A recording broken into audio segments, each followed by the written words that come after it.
over $29 billion.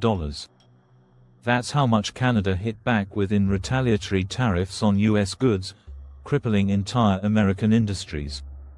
While Washington celebrated its tariff win, Canada played the long game, crafting a strategy that the U.S. couldn't ignore.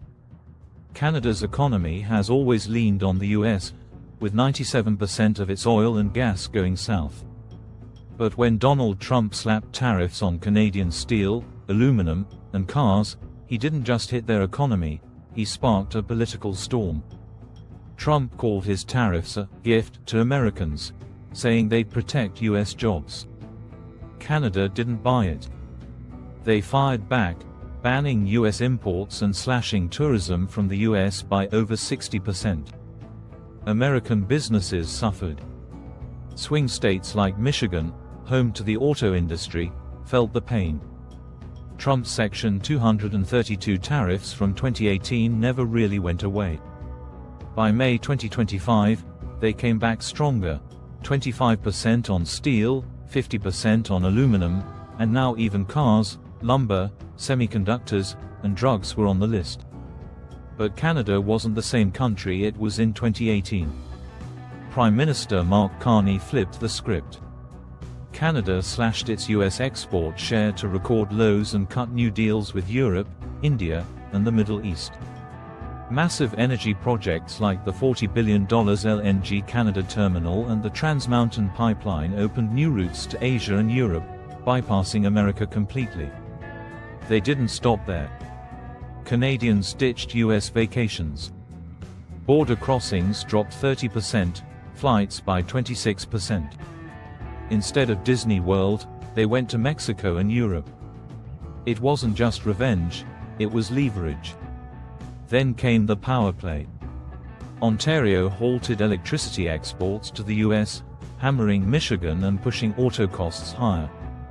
Canada's strategy was clear: make sure swing state voters feel the heat of Trump's tariffs.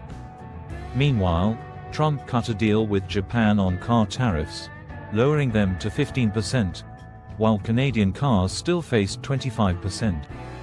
Carney refused to play that game. Instead, he built ironclad trade pacts with Europe and Asia, making Canada less dependent on U.S. politics. But while Canada diversified, America stumbled into another crisis: tourism. The new $250 visa integrity fee, announced for October 2025, scared off travelers months before it even began. U.S. tourism dropped like a rock, down 30% from Canada alone.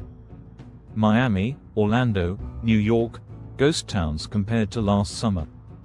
Orlando could lose $658 million in a single year. And that's before the bond program kicks in, demanding up to $15,000 from some visitors. Who's going to risk that? This isn't just about vacations. International students are vanishing too. F1 visas down 22%, J1 down 13%. That's a $7 billion hit to US universities. And entire communities, from Chinatown in San Francisco to festival streets in New Orleans, are dying out. The irony? These policies haven't even started yet, but fear alone is destroying trust, and billions in revenue. If nothing changes, the US could lose $12.5 billion in tourism this year.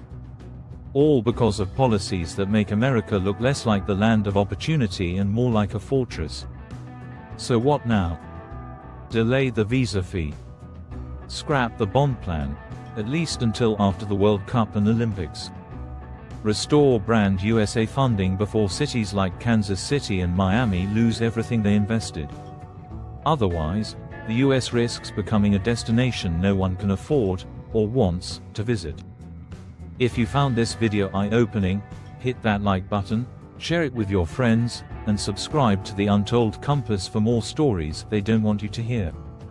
And tell us in the comments, should the US double down on these policies or roll them back?